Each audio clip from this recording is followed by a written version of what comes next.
जय हिंद दोस्तों, मैं राजकुमार आप सभी का स्वागत करता हूं ज्ञानपीठ जीके पॉइंट के इस यूट्यूब चैनल पर। दोस्तों आइए आज हम शुरू करते हैं एसएससी सीएचएसएल का जो मॉक टेस्ट है जीके का। और दोस्तों ये जो सीरीज़ थी बीच में रोक दी गई थी, जिसको मैं दोबारा शुरू कर रहा हूं। और ये जब तक अब पेपर नहीं होगा तब तक ये सीरीज़ आपकी कंटिन्यू रहेगी। सुबह को जो मॉक टेस्ट आएगा वो सीएचएसएल का आएगा, उसके बाद में दोपहर को आपका एमटीएस आएगा और एसएससी जीडी आपकी कंटिन्यू चलती रहेगी। तो वो सब चीज़ें आप याद रखिएगा। आपसे एक रिक्वेस्ट है, अगर आपने चैनल को अभी तक सब्सक्राइब नहीं किया है तो प्लीज़ सब्सक्राइब जरूर कर लीजिएगा, ताकि आने वाली जो भी वीडियो है उसकी नोटिस आपको मिलती रहे। तो चलिए दोस्तों, बिना देर के शुरू करते हैं कि कौन कौन से प्रश्न आज के मॉक टेस्ट में शामिल हैं। दोस्तों आपके सीएचएल के एग्जाम में जो जीके के प्रश्न आएंगे टायर 1 में, वो 25 आने हैं आपके। तो ये 25 प्रश्नों का अभ्यास करते हैं आज। चलिए पहला प्रश्न की ओर चलते हैं। क्या कहा गया है इन पर? दोस्तों इस साइड में जो प्रश्न है वो 26 से लेकर 50 तक हैं। 26 से स्टार्ट है और 50 तक प्रश्न है। पहला प्रश्न कहा गया, विधवा पुनर्विवाह अधिनियम किसके परिश्रम का परिणाम था? तो दोस्तों विधवा पुनर्विवाह अधिनियम ये किसके प्रयास से लाया गया? दोस्तों इसका सही जवाब होगा आपका ऑप्शन बी, ईश्वरचंद विद्यासागर के प्रयास से विधवा पुनर्विवाह अधिनियम लाया गया था। और ये कब लाया गया था दोस्तों? वो लाया गया था 1856 में। विधवा पुनर्विवाह अधिनियम 1856 में ईश्वरचंद विद्यासागर के प्रयास से लाया गया था। ठीक है दोस्तों, ये आप याद रखिए, आपसे पूछा जाता है। तो इसका सही जवाब होगा आपका ऑप्शन बी। यहाँ पे लिखा गया दोस्तों राजा राम मोहन राय ने 1828 ईस्वी में ब्रह्म समाज की स्थापना की थी। तो ब्रह्म समाज की स्थापना कब की गई? 1828 ईस्वी में की गई है। ये भी आप याद रखिएगा। दोस्तों इन्हें राजा की उपाधि किसने दी है? तो राजा की उपाधि दी गई अकबर द्वितीय के द्वारा। अकबर द्वितीय के द्वारा इनको राजा की उपाधि दी गई है। ये भी आपको याद रखना है। ठीक है दोस्तों, चलिए यहाँ पे लिखा गया दोस्तों केशव चंद्र सेन जो है ये प्रार्थना समाज से बिलोंग करते हैं। प्रार्थना समाज से जुड़े हुए हैं केशव चंद्र सेन। ये भी आपको याद रखना है। क्लियर हुआ दोस्तों? तो आपसे प्रश्न पूछा गया था कि विधवा पुनर्विवाह अधिनियम, तो ईश्वरचंद विद्यासागर, ऑप्शन बी सही जवाब है। नेक्स्ट आपका, चोलों के अधीन प्रचलित स्थानीय स्वशासन में समिति के सदस्यों की क्या योग्यताएं थीं? दोस्तों चोलों के अधीन जो प्रचलित स्थानीय स्वशासन में समिति थी उसमें आयु, भूमि स्वामित्व, शिक्षा संबंधी योग्यताएं अनिवार्य होती थी। तो मतलब इसका सही जवाब होगा ये सभी योग्यताएं होती थी। दोस्तों एक अभिलेख है उत्तर मेरूर अभिलेख। उत्तर मेरूर अभिलेख से चोल प्रशासन के बारे में जानकारी मिलती है। तो उत्तर मेरूर अभिलेख से चोल प्रशासन की जानकारी मिली, जिसमें इस बात का उल्लेख किया गया कि सभा का महासभा की सदस्यता के लिए इच्छुक लोगों को भूमि का स्वामी होना अनिवार्य था। ये आप याद रखिएगा। दोस्तों अगर आपसे पूछा जाए कि चोल वंश का संस्थापक कौन है, तो चोल वंश का संस्थापक है विजयालय। चोल वंश का संस्थापक कौन था? तो चोल वंश का संस्थापक विजयालय है। और चोल वंश की राजधानी तंजौर।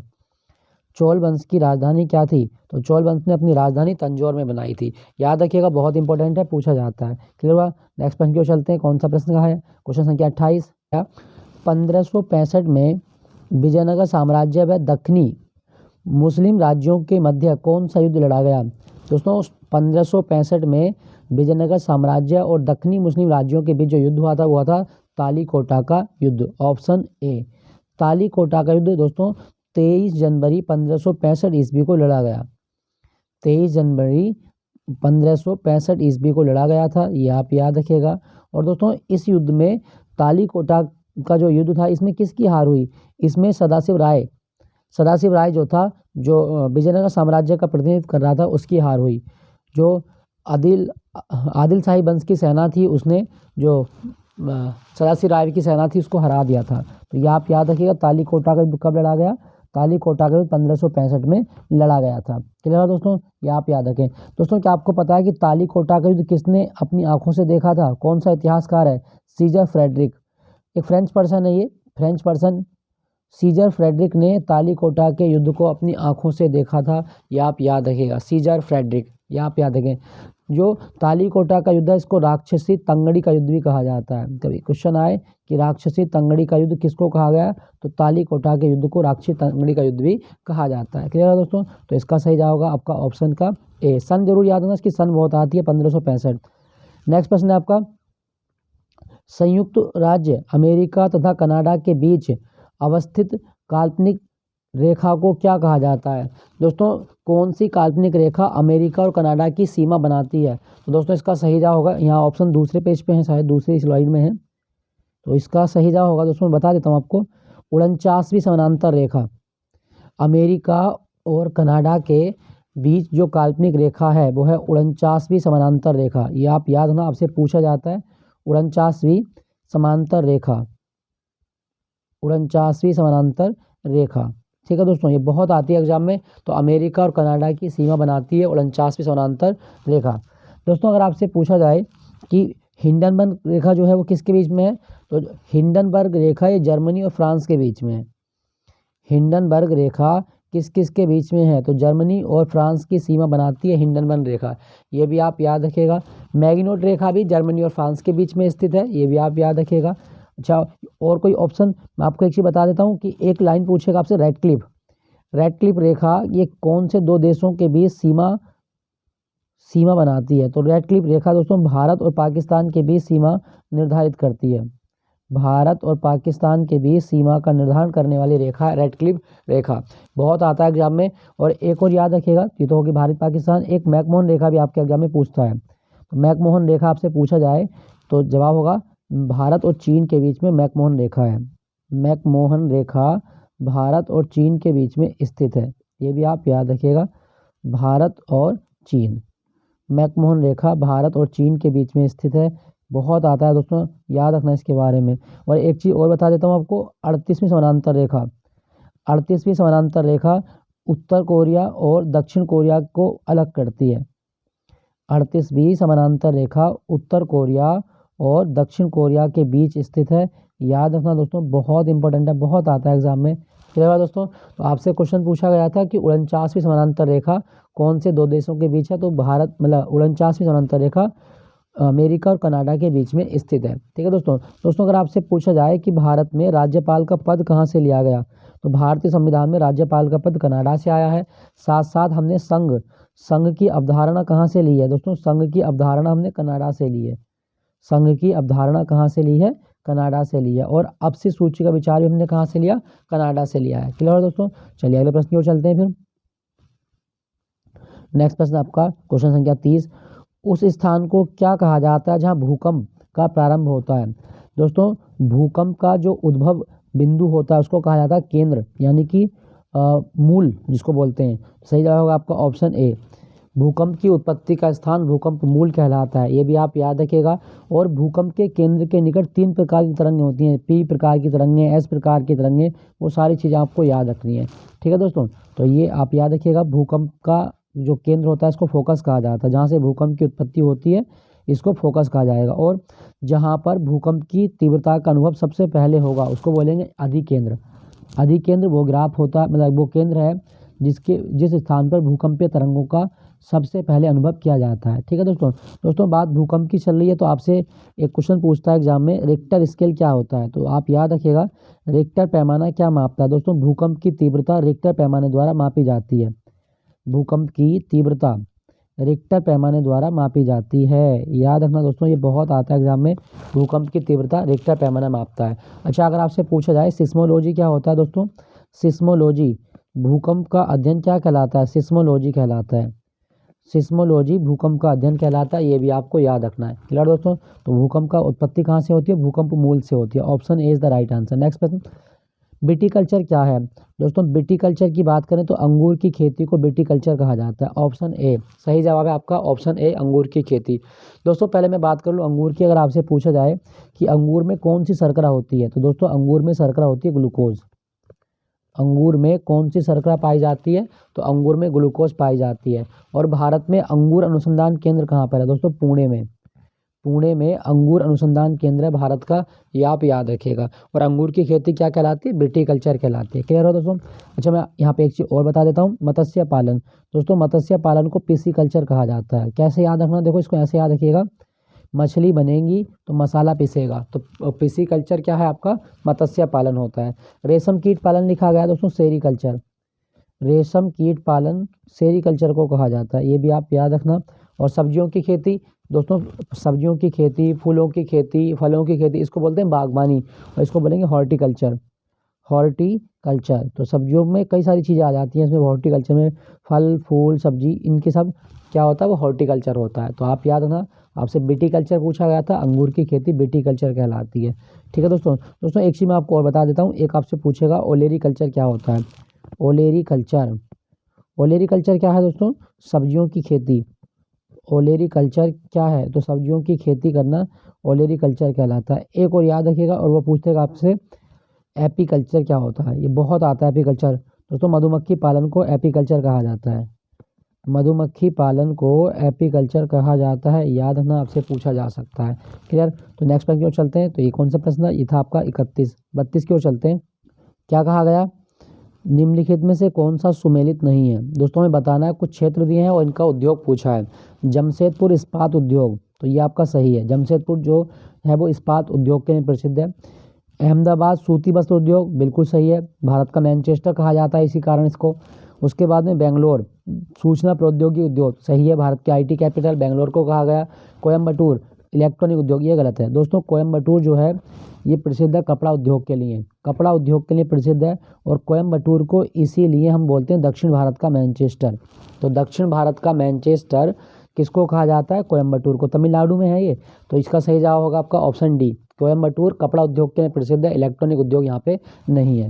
दोस्तों मैं आपको बता दूं, जैसे यहाँ पे आपसे पूछा गया है अहमदाबाद, पहला प्रश्न इसके बारे में याद रखिएगा, भारत का मैनचेस्टर किसे कहा जाता है। दोस्तों भारत का मैनचेस्टर अहमदाबाद को कहा जाता है, ये आप याद रखना, पूछ लेता है आपके एग्जाम में। और अहमदाबाद जो है, अहमदाबाद यहाँ पे नरेंद्र मोदी स्टेडियम भी है।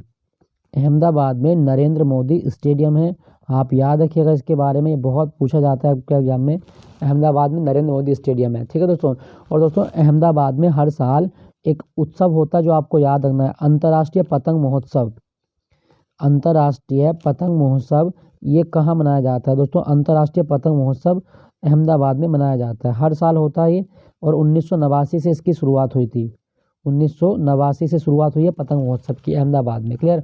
अच्छा यहाँ पे लिखा गया बेंगलोर, भारत की सिलिकॉन वैली किसे कहा जाता है। दोस्तों भारत की सिलिकॉन वैली कहा जाता है बेंगलोर को। भारत की सिलिकॉन वैली किसे कहा गया, बेंगलोर को कहा जाता है। अगर आपसे पूछे इसरो का मुख्यालय कहाँ पर है दोस्तों, इसरो का मुख्यालय आपका बेंगलोर में है, ये भी आप याद रखिएगा।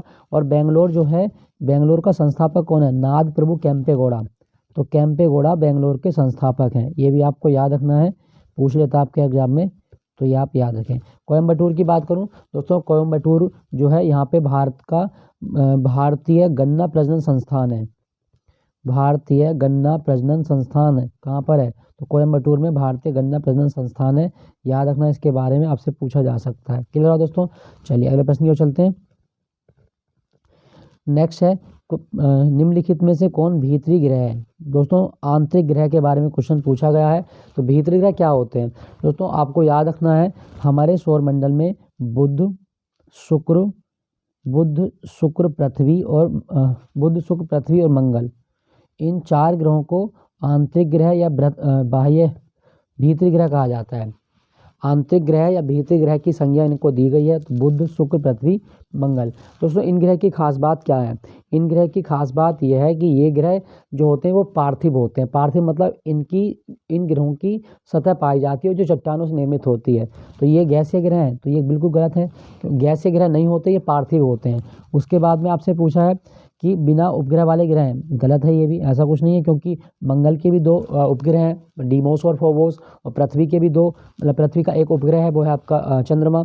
सूर्य व क्षुद्र ग्रहों की पट्टी के बीच पाए जाने वाले ग्रह हैं, तो सूर्य और क्षुद्र ग्रह की पट्टी के बीच पाए जाते हैं, ये आपका सही जवाब है। ठीक है दोस्तों, जो भीतरी ग्रह होते हैं वो सूर्य और क्षुद्र ग्रहों की पट्टी के बीच पाए जाते हैं, इसका सही जवाब है आपका ऑप्शन सी। ठीक है दोस्तों। अच्छा अगर आपसे पूछा जाए कि बाह्य ग्रह कौन कौन से हैं, ये तो भीतरी हो गए आपके। बाह्य ग्रह होते हैं दोस्तों बृहस्पति यानी कि जुपिटर, बृहस्पति, शनि, अरुण और वरुण, यूरेनस और नेपच्यून जिसको बोलते हैं अरुण और वरुण।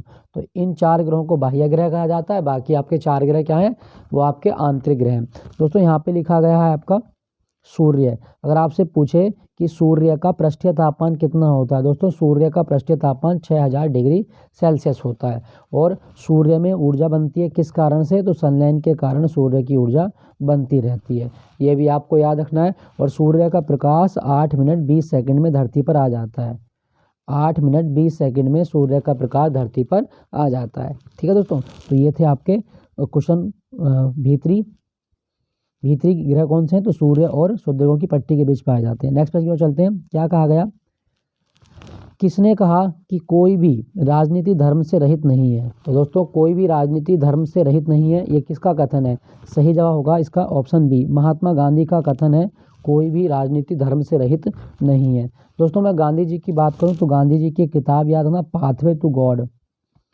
पाथवे टू गॉड किसके द्वारा लिखी गई किताब है, दोस्तों पाथवे टू गॉड लिखी है महात्मा गांधी ने।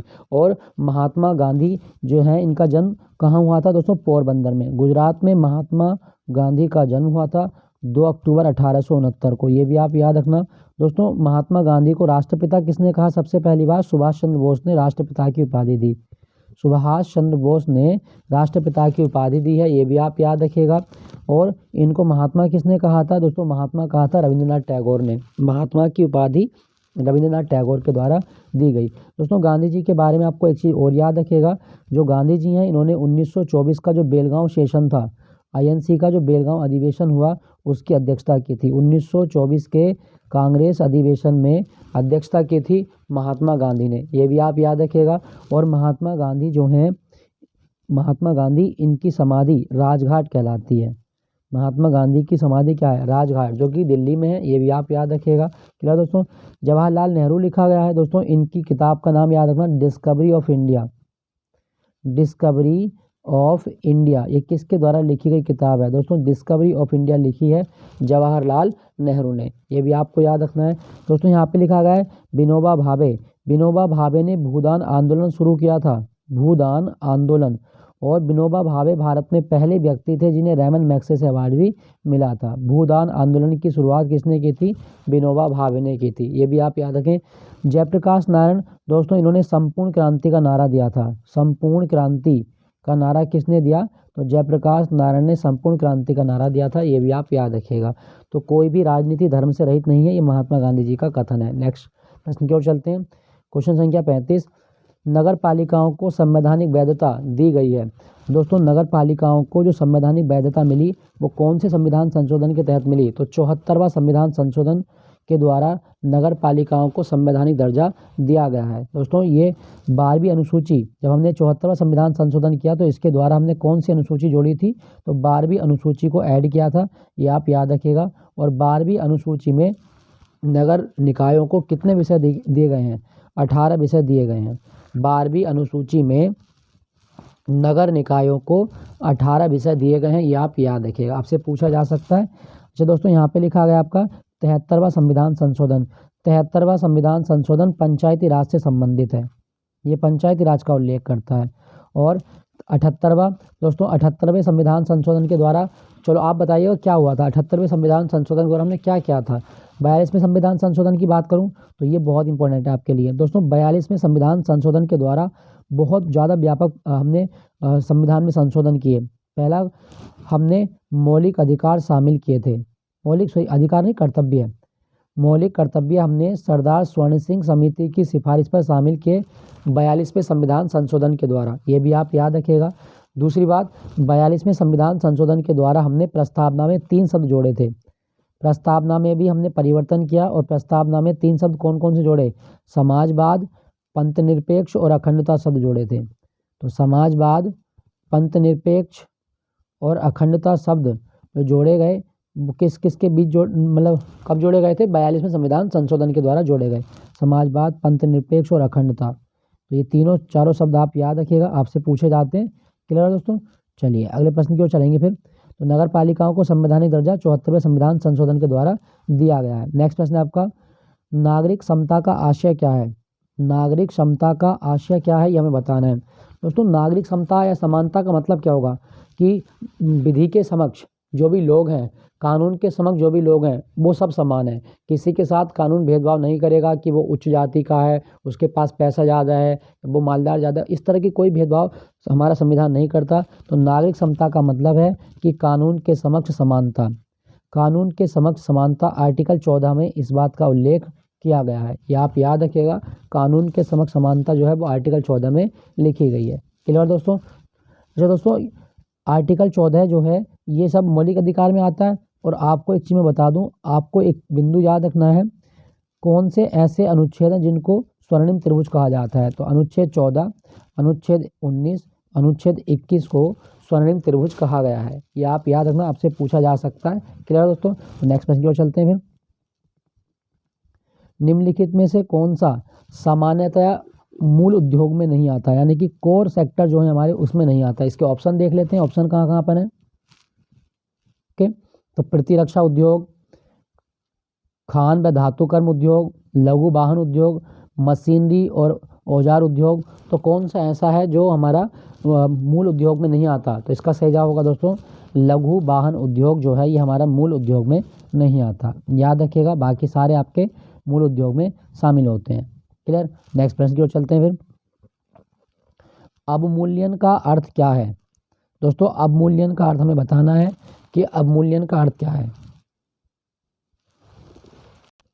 अवमूल्यन का अर्थ क्या है दोस्तों? अवमूल्यन का मतलब होता है किसी चीज़ की वैल्यू को कम कर देना। मतलब है विदेशी मुद्रा या अन्य मुद्रा की तुलना में जब कोई देश अपनी मुद्रा का मूल्य घटा देता है तो इसको बोलेंगे अवमूल्यन। तो आपसे पूछा जाए कभी कि अवमूल्यन क्या है, जवाब होगा मुद्रा का मूल्य को घटाना अवमूल्यन कहलाता है। निर्यात को बढ़ावा देने के लिए सरकारें अक्सर क्या करती हैं? निर्यात को बढ़ावा देने के लिए सरकारें अवमूल्यन करती हैं। अवमूल्यन में मुद्रा का मान कम हो जाएगा तो चीज़ें सस्ती हो जाएंगी। जब सस्ती चीज़ें होंगी तो वो ज़्यादा बिकेंगी और इससे क्या होगा, किसी देश का निर्यात बढ़ता है लेकिन आयात बहुत महंगा हो जाता है। निर्यात क्या होगा दोस्तों? निर्यात हो जाएगा आपका सस्ता, लेकिन आयात क्या होगा? आयात हो जाएगा आपका महंगा। ये अवमूल्यन का एक मतलब गुण है कि निर्यात को तो सस्ता कर देता है लेकिन आयात को महंगा कर देता है। दोस्तों क्या आपको पता है कि भारत में सबसे पहली बार रुपये का अवमूल्यन कब हुआ था? तो आपको याद रखना है, भारत में सबसे पहली बार 1949 में रुपये का अवमूल्यन किया गया था। क्लियर है दोस्तों? ये आप याद रखिएगा। चलिए दोस्तों, एक क्वेश्चन आपको बताना है कि जो रुपये का संकेत है ना ये इस तरह से बनता है, ये इस तरह से। ये कौन सी दो शैलियों का मिश्रण है? कमेंट में जरूर लिख के बताइएगा ये कौन सी शैलियों का मिश्रण है। क्लियर हो दोस्तों? चलिए अगले प्रश्न की ओर चलते हैं। तो अवमूल्यन का अर्थ है मुद्रा का मूल्य घटाना। नेक्स्ट प्रश्न है आपका, ध्वनि तरंगे किसके कारण प्रतिध्वनि उत्पन्न करती हैं? इको। दोस्तों ध्वनि तरंगे किसके कारण प्रतिध्वनि उत्पन्न करती हैं? देखो क्या मतलब होता है, अगर यहाँ पे कोई मतलब सोर्स है और यहाँ से कोई ध्वनि स्टार्ट हुई, मतलब यहाँ कोई मीडियम है और यहाँ से कोई ध्वनि स्टार्ट हुई, ध्वनि तरंग यहाँ पे टकरा के वापस हो गई, तो टकरा के वापस होना इसी को क्या बोलेंगे हम? इको बोलते हैं। ठीक है दोस्तों, जब ध्वनि तरंग किसी माध्यम से टकराकर वापस हो जाती है तो इसको इको कहा जाता है। और इको की घटना ध्वनि के परावर्तन पर आधारित होती है। ऑप्शन ए इसका सही जवाब है, इको की घटना परावर्तन पर आधारित होती है, ध्वनि का परावर्तन। दोस्तों अगर आपसे पूछे कि जो प्रतिध्वनि उत्पन्न होने के लिए श्रोता और परावर्तक सतह के बीच न्यूनतम दूरी कितनी होनी चाहिए, तो लगभग 16.6 मीटर की दूरी होती है प्रतिध्वनि के लिए। ये भी आप याद रखना, श्रोता और जो माध्यम के बीच की दूरी है वो है आपका 16.6 मीटर। क्लियर दोस्तों? दोस्तों मैं बात करूं ध्वनि के बारे में, तो ध्वनि कैसी तरंग है? ध्वनि दोस्तों अनुदैर्घ्य तरंग है। ध्वनि तरंग कैसी है? अनुदैर्घ्य तरंग है, ये आप याद रखिएगा। और ध्वनि की चाल कितनी होती है? वो होती है आपकी 330 मीटर पर सेकेंड। 330 मीटर पर सेकेंड होती है, ये भी आप याद रखिएगा। ठीक है दोस्तों, चलिए अगले प्रश्न की ओर चलते हैं। क्या कहा गया है? अच्छा यहाँ पे दोस्तों एक चीज़ बता दें भूल गया हूँ, अगर आपसे पूछे कि ध्वनि तरंग में क्या ध्रुवण होता है, तो दोस्तों याद रखना ध्वनि तरंगों में ध्रुवण नहीं होता। ध्वनि तरंगों में ध्रुवण नहीं होता, याद रखना इसके बारे में। नेक्स्ट प्रश्न है, डायोड वह युक्ति है जो धारा को मतलब डायोड क्या करती है? डायोड एक ऐसी युक्ति है जो धारा को एक दिशा में प्रवाहित होने देती है। मतलब ऑप्शन बी इसका सही जवाब है। डायोड वह युक्ति है जो धारा को एक दिशा में प्रवाहित होने देती है। याद रखना दोस्तों इसके बारे में, ये आपके एग्जाम में आता है। तो कभी क्वेश्चन आए दोस्तों कि डायोड के द्वारा और क्या होता है? दोस्तों डायोड जो होता है ये AC को DC में बदल देता है, AC करंट को DC में, यानी कि प्रत्यावर्ती धारा को DC में बदल देता है, दिष्ट धारा में बदल देता है डायोड। ये भी आप याद रखिएगा। दोस्तों यहाँ पे हम धारा की बात कर रहे हैं। अगर आपसे पूछा जाए कि एम्पियर किसका मात्रक होता है, तो आप याद रखिएगा विद्युत धारा का मात्रक होता है एम्पियर। याद रखना, विद्युत धारा का मात्रक एम्पियर होता है। नेक्स्ट प्रश्न की ओर चलते हैं। चूना पत्थर, चूना पत्थर का रासायनिक नाम है। दोस्तों चूना पत्थर होता है कैल्शियम कार्बोनेट। चूना पत्थर कैल्शियम कार्बोनेट होता है, तो सही जवाब होगा आपका ऑप्शन बी। ऑप्शन बी इसका सही जवाब है, कैल्शियम कार्बोनेट, ऑप्शन बी। ठीक है दोस्तों। दोस्तों जो चूना पत्थर होता है ना, संगमरमर की संरचना इसी से बनी होती है, मोती इसी का बना होता है, तो ये आप याद रखिएगा। इसमें सिलिका होती है, एल्यूमिना होता है, लोहे की मात्रा होती है, बहुत सारी चीज़ें होती हैं इसमें, तो ये आप सब याद रखिएगा। नेक्स्ट प्रश्न है आपका, भाप अंगार गैस किसका मिश्रण है। दोस्तों भाप अंगार गैस ये किसका मिश्रण होती है, तो आपको याद रखना है। देखो भाप का मतलब क्या है कि हाइड्रोजन तो होगा फिर, तो कार्बन मोनोऑक्साइड और हाइड्रोजन गैस का मिश्रण है भाप अंगार गैस। भाप अंगार गैस हाइड्रोजन और कार्बन मोनोऑक्साइड का मिश्रण होता है। ठीक है दोस्तों, इसमें ज़्यादा जो मात्रा होती है वो हाइड्रोजन की होती है। नेक्स्ट आपका, निम्नलिखित में से कौन सी वास्तविक मछली नहीं है। तो कौन सी वास्तविक मछली नहीं है हमें बताना है। दोस्तों सिल्वर फिश, सिल्वर फिश कोई मछली नहीं होती। ठीक है, जबकि फ्लाइंग फिश होती है आपकी, इलेक्ट्रिक फिश होती है, और आपकी डॉग फिश ये मछली होती है, लेकिन सिल्वर फिश जो होती है ये कोई मछली नहीं होती। दोस्तों हम बात कर रहे हैं मछली के बारे में, तो आपको मैं 2-3 चीज़ें बता दूं। अगर आपसे पूछे कि मछलियों का हृदय कितना चैम्बर में विभक्त होता है, दोस्तों मछलियों में 2 चैम्बर पाए जाते हैं। मछलियों के हृदय में 2 चैम्बर पाए जाते हैं, आप याद रखिएगा। मछली की सल किसकी बनी होती है, काइटिन की बनी होती है, ये भी आप याद रखना। और मछलियों का जो श्वसन अंग है उसको क्या बोलते हैं, गिल्स, फेफड़ा बोला जाता है। मछलियों का श्वसन अंग गिल्स या फेफड़ा कहलाता है, ये भी आप याद रखिएगा। ठीक है दोस्तों, चलिए अगले प्रश्न की ओर चलते हैं फिर। नेक्स्ट प्रश्न आपका, एक वर्णवान व्यक्ति निम्नलिखित में से किस रंग की पहचान नहीं कर सकता। यदि आपकी आंखों में कलर विजन हो जाए तो आप कौन से रंग की पहचान नहीं कर सकते। तो दोस्तों आपको याद रखना है, यदि किसी व्यक्ति के आंख में कलर विजन हो जाए तो वो हरे और लाल रंग के बीच अंतर नहीं कर पाता। ऑप्शन बी, लाल और हरे रंग के बीच अंतर नहीं कर पाएगा। सही जवाब है आपका ऑप्शन बी। दोस्तों यदि वर्णवान व्यक्ति की आंख में कलर विजन की पहचान करनी है तो इसके लिए एक टेस्ट होता है इशिहारा टेस्ट। याद रखना इसके बारे में कि इशिहारा टेस्ट किससे संबंधित है, तो आंखों में कलर विजन से संबंधित है इशिहारा टेस्ट। क्लियर हुआ दोस्तों। चलिए अगले प्रश्न की ओर चलते हैं। अदरक, अदरक एक तना है, जड़ नहीं, क्यों। दोस्तों तने की अगर बात करें तो तने में 2 चीज़ें बहुत इंपॉर्टेंट होती हैं, एक नोड पाए जाते हैं तने में और दूसरे इंटरनोड पाए जाते हैं तने में। अगर किसी मतलब पादप में नोड और इंटरनोड पाए जा रहे हैं तो वो तना है, जड़ नहीं होगी फिर। तो आप देखें तो अदरक है, अदरक में क्या आंखें निकलती हैं, क्या नोड निकलते हैं, नोड मतलब आंखें, उसकी कली फूटती है अंदर से। तो आपको याद रखना है कि अदरक एक तना है, क्योंकि इसमें नोड और इंटरनोड पाए जाते हैं, मतलब इसमें पर्व संधियाँ पाई जाती हैं। Option A is the right answer, ये आप याद रखिएगा। क्लियर दोस्तों। चलिए अगले प्रश्न की ओर चलते हैं। निम्नलिखित में से कौन एक कंप्यूटर की भाषा नहीं है। तो कंप्यूटर की भाषा नहीं है ये हमें बताना है। दोस्तों सी होती है, जावा होती है, कोबोल होती है, लेकिन लिनक्स, लिनक्स ये कंप्यूटर की भाषा नहीं है, बल्कि ये एक ऑपरेटिंग सिस्टम होता है। लिनक्स जो है वो एक ऑपरेटिंग सिस्टम है, ये आप याद रखिएगा। ठीक है दोस्तों। दोस्तों अगर आपसे पूछा जाए कि कंप्यूटर की पहली भाषा कौन सी थी तो क्या बताएंगे आप, तो याद रखिएगा दोस्तों, कंप्यूटर के लिए जो पहली भाषा बनी वो थी फोर्ट्रान। फोर्ट्रान पहली उच्च स्तरीय भाषा थी, ये आप याद रखिएगा। और 1957 में बनी थी ये, IBM कंपनी के द्वारा फोर्ट्रान बनाई गई थी सबसे पहली बार। क्लियर। नेक्स्ट प्रश्न है आपका,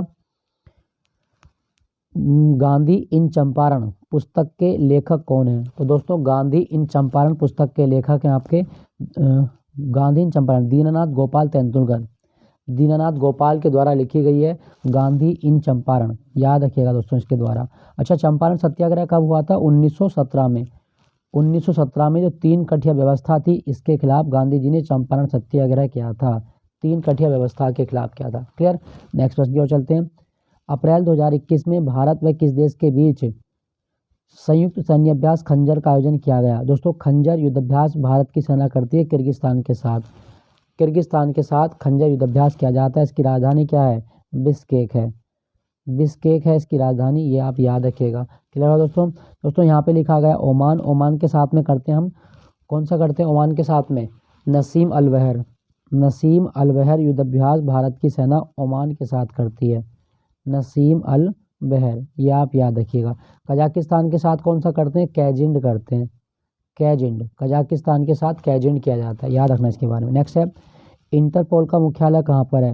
दोस्तों इंटरपोल का मुख्यालय फ्रांस के लियोन शहर में है। इंटरपोल का मुख्यालय फ्रांस के लियोन शहर में है, आप याद रखिएगा, आपसे पूछा जाता है। क्लियर दोस्तों? इंटरपोल की स्थापना कब हुई थी? 1923 में हुई थी। क्लियर? अच्छा, यहाँ पे लिखा गया लंदन। अगर आपसे पूछे दोस्तों कॉमनवेल्थ देशों का मुख्यालय कहाँ पर है, तो कॉमनवेल्थ देशों का मुख्यालय लंदन में है। ये भी आप याद रखना, कॉमनवेल्थ देश कहाँ पर है? आपके लंदन में। और लंदन में अंतर्राष्ट्रीय समुद्री संगठन का मुख्यालय भी है। अंतर्राष्ट्रीय समुद्री संगठन का मुख्यालय लंदन में है।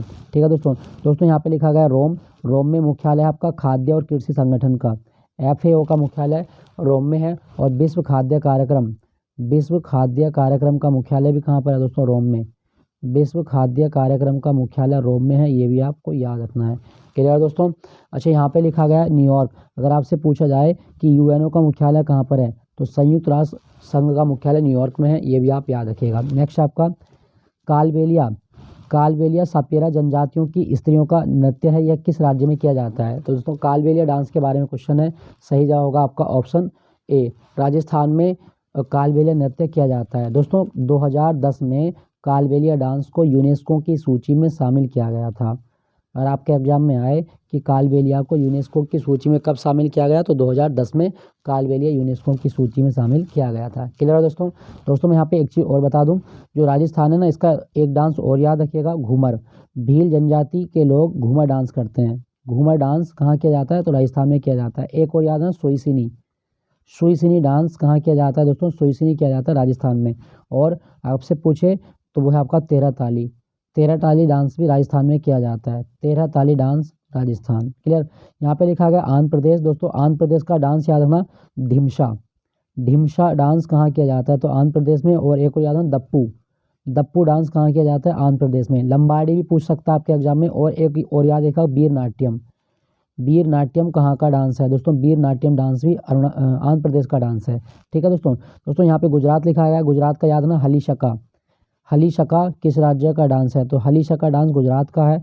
टिप्पानी आप याद रखिएगा, टिप्पानी कहाँ का डांस है? गुजरात का डांस है। झारखंड की बात करूँ तो झारखंड में दुमकच। दुमकच झारखंड का सबसे प्रसिद्ध डांस है, आप याद रखिएगा। तो कालबेलिया डांस राजस्थान में किया जाता है। दोस्तों ये थे आज के 25 क्वेश्चन SSC CCSL। और ये सीरीज़ आपको कैसी लगी, ये मॉक टेस्ट कैसा था, आप कमेंट में लिख के अपना विचार रख सकते हैं। और आपसे जो क्वेश्चन पूछा गया उसका आंसर जरूर कीजिएगा। तो जल्दी मिलता हूँ आपको अगले मॉक टेस्ट के साथ। Thank you for watching Jnanpith GK point.